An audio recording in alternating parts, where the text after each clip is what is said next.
In the middle, you see a darker color, which dropped. It was 2009 when we had, following the global economic meltdown. And then look at the bigger drop in red on the right-hand side. That is COVID. But from 2011, our economy has never grown sufficiently enough. And an economy that is not growing enough will not create sufficient jobs. In terms of the economy, Gauteng takes a larger chunk. 33% of our economy is in Gauteng, followed by KwaZulu-Natal, 16.2%, 14% Western Cape. The Western Cape is actually moving faster. They were 11%, they were 12%, they are now at 14%. They will soon catch up with KwaZulu-Natal.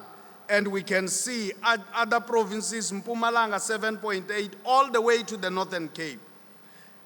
Employment, we have 16.9 million people employed as of 2 days ago when we released the numbers.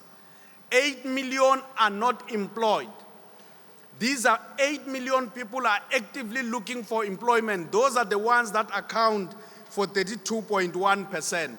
In the next slide, when we take the 8 million who are actively looking for employment, plus another 3.4 million who are discouraged work seekers, and 800,000 who said they didn't look for employment, but if it came, they would have taken it, we come to 12.2 million.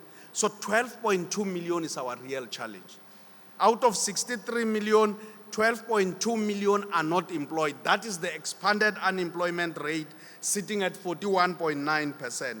Having said so, the Eastern Cape leads with the highest, the darker color, with the highest official unemployment rate.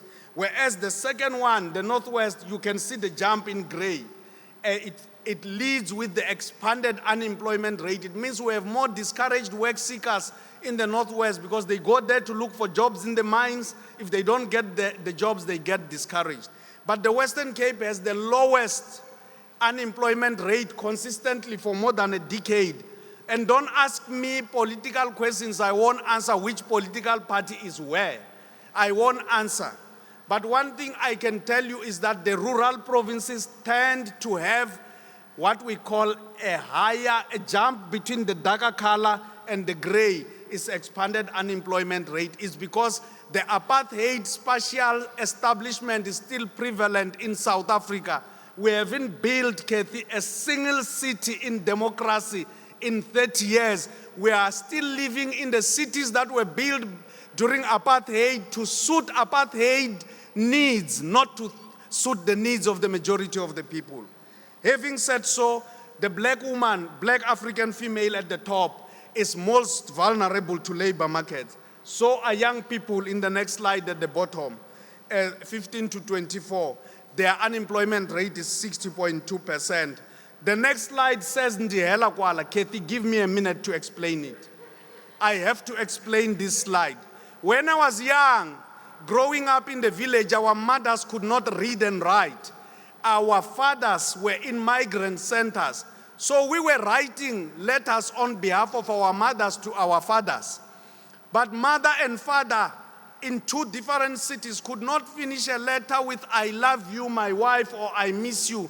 Because if we had those words as children coming out of our mother's mouths, writing to our fathers, according to village legend, we were going to go deaf.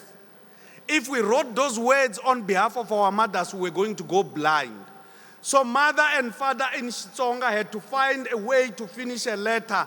Ndihela Kwala. It was a standard way of finishing a letter. In Sepedi, ke fetsa hona mo. In Setswana, ke fetsa hona fa. In isiNdebele, ngiyathokoza. And in isiXhosa, they would say, ngiceda khona apha ngomkhulu umbulelo.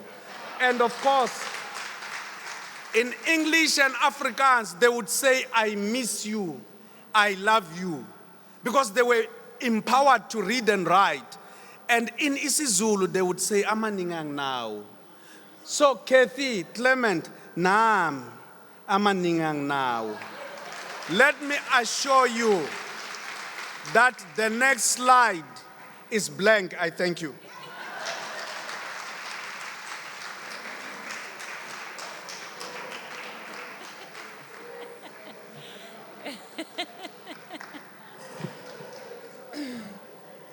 Ladies and gentlemen, that is our Statistician General, Mr. Risenga Maluleke. Let's give him another round of applause.